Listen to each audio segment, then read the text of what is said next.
Therefore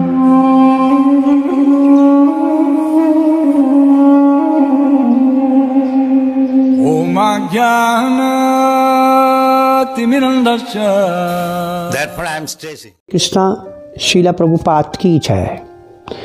तो हमारे जीवन में कुछ कर्मों के फल हमें अगले जन्म में क्यों भोगने पड़ते हैं?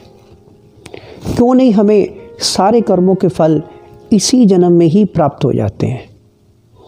तो इसके अनेक कारण हैं। सबसे पहला कारण तो हमारा जीवन बहुत छोटा होता है। तो कई बार हम देखते हैं कि व्यक्ति एक दिन में इतने पाप कर्म कर लेता है कि उसका दंड भोगने के लिए एक जीवन जो होता है वो पर्याप्त नहीं होता, छोटा पड़ जाता है। दूसरा कारण, मृत्यु हमारे कर्मों के फलीभूत होने में बाधा बन जाती है। जैसे हम एक दिन में अनेका कर्म करते हैं और कर्म के नियम के अनुसार हर एक कर्म का फल मिलता है, हर एक कर्म का परिणाम होता है। और हम देखते हैं कि कई बार हमें कर्मों के फल तुरंत जो है वो प्राप्त नहीं होते, और कई ऐसे कर्म होते हैं जिनके फल हमें उस जन्म में मिलते ही नहीं है। तो मृत्यु के समय ऐसे कर्म जो होते हैं वो हमारे खाते में जमा हो जाते हैं, हमारे खाते में उनका संचय होता है।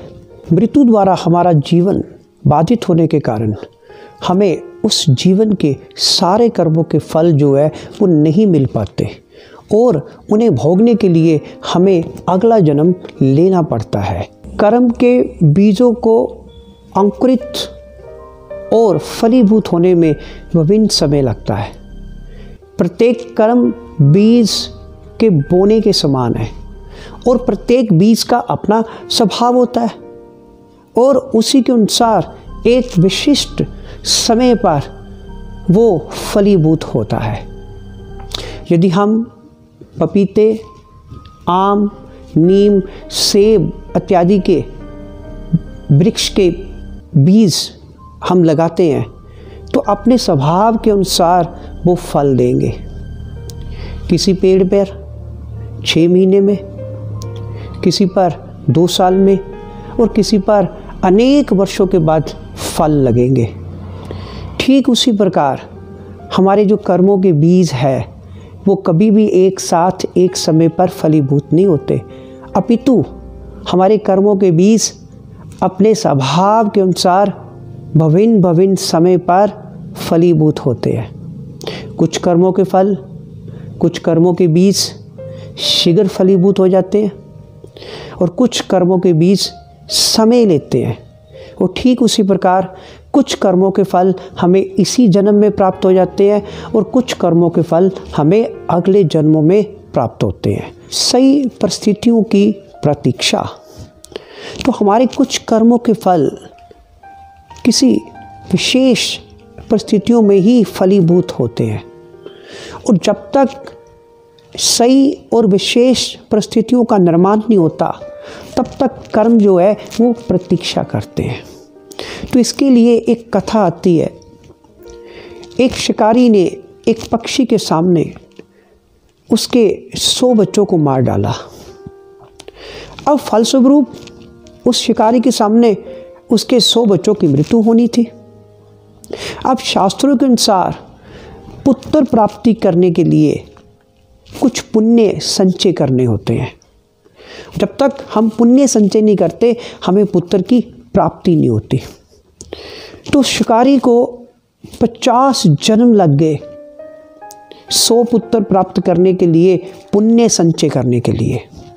और जब उसको 50वें जन्म में उसको 100 पुत्रों की प्राप्ति हुई, उस शिकारी को उसका फल जो था वो भुगतना पड़ा, और उस शिकारी के सामने उसके 100 पुत्रों की मृत्यु हो गई।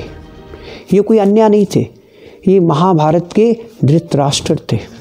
तो इसीलिए भगवान कृष्ण श्रीमद् भगवद गीता के 4th अध्याय के 17वें श्लोक में कहते हैं, गहना कर्मणो गतिहा, अर्थात कर्म की जो गति है अत्यंत गहन है, कोई इससे बच नहीं सकता। शरीर केवल एक वस्त्र है। मान ले एक चोर ने सफ़ेद कमीज़ पहनकर चोरी की और जब कुछ दिनों के बाद वो पकड़ा गया तो उसने लाल रंग की कमीज़ पहनी हुई थी। तो क्या उसके कमीज़ के रंग से कोई फ़र्क पड़ता है?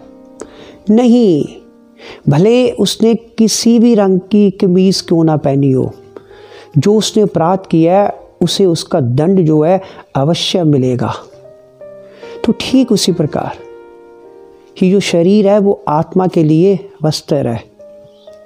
इससे कोई फर्क नहीं पड़ता कि उसे अपने कर्मों का फल उसी वस्त्र में अर्थात उसी जीवन में या दूसरे वस्त्र में अर्थात अगले जीवन में मिलेगा।